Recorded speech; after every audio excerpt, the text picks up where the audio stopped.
Greetings! We're here after the ants in the King Range Wilderness at the Punta Gorda Lighthouse.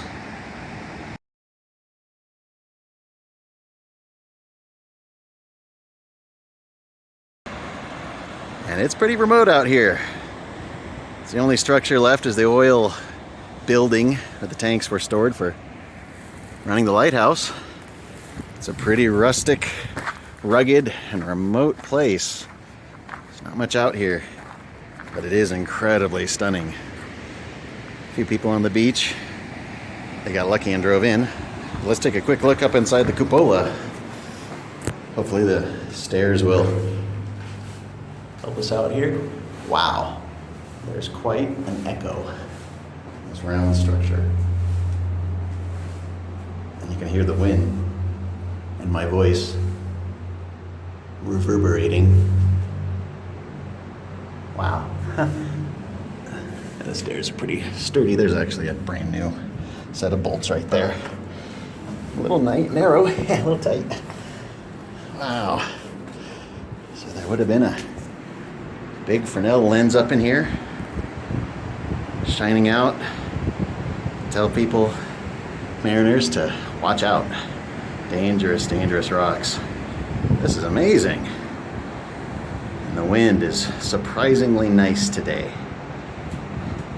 Normally it just comes ripping through here straight off the ocean. If you hike from Mattole Beach, it's about 6 miles. At high tide, you have to go up and over the point there. Otherwise, you can just sneak around the base of it. But this is quite an interesting thing. I wanted to come out here for years.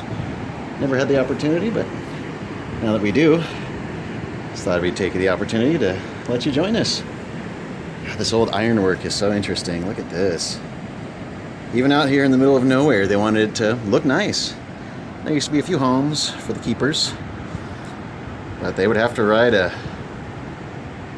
pack animal all the way into the town of Petrolia, which is in some way by foot, just to load up supplies. There's some old buoy washed ashore down here, rusting away. Might take a look at that a little later. Well, this has been really interesting, and we want to definitely thank you so much for joining us after the ants in King Range Wilderness at the Punta Gorda Lighthouse.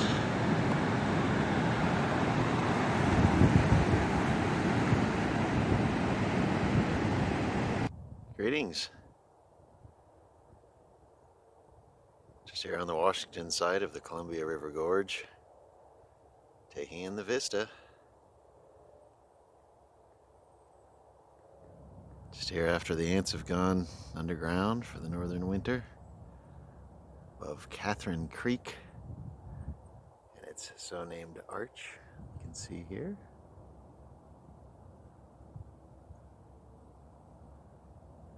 The gorge is well known for its vistas. This is just one of many. You can probably hear there's some traffic noise. There are active rail lines and highways on either side of the gorge. So it's not a very quiet, natural place to go, but it sure is scenic. There's miles and miles of trail all around the gorge to hike in.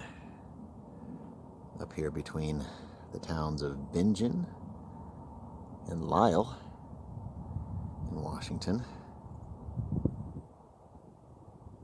Out here near Coyote Wall, which is very famous. Not so famous is the arch here, but still fairly well traveled by people and seen. Looking out towards the Rowena Gap, massive water gap, thanks to the Missoula floods thousands of years ago. The end of the last ice age. It absolutely flooded out this whole canyon, huge river canyon. It's a beautiful fall afternoon. Fall colors are turning everywhere we look.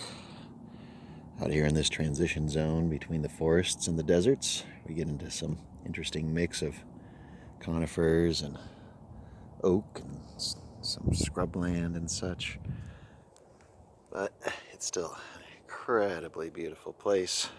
Pretty much no matter where you go here in the gorge, whether it's by the Catherine Creek Arch, Rowena Gap,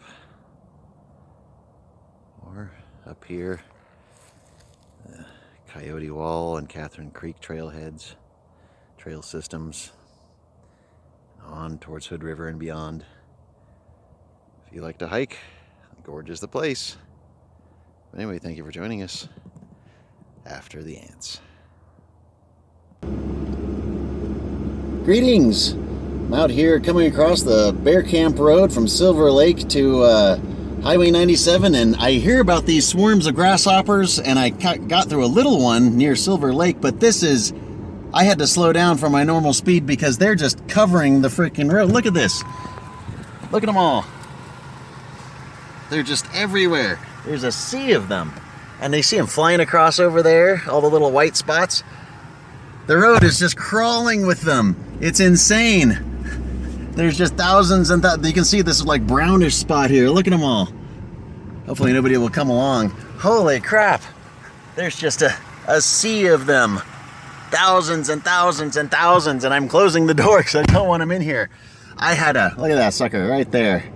I had my windshield completely just destroyed the other day from this stuff, and I didn't think I'd actually see it, but now I'm in it, and it's like a mile long of this long thing. I'm going slow because I don't want my windshield completely destroyed. I've already picked up a couple. Man, that's crazy. It's just thick with them through there. Holy cow.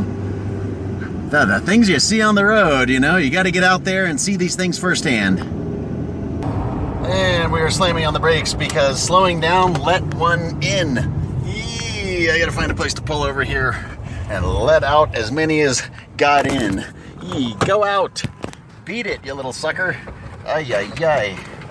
Go away. Out of my existence. How many got in when I slowed down? I don't know. But darn it, I shouldn't have even opened the door. You slow down too far. Woo! And they come in. The smell was god-awful from all the dead ones everybody had been crushing on the road.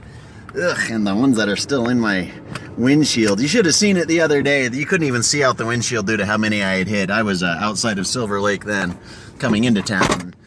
But I didn't expect to come see him this far out. Hopefully no more have made it their way inside the vehicle, but there's all kinds of nooks and crannies where they could be. So be careful this summer. Watch out for the grasshopper swarms.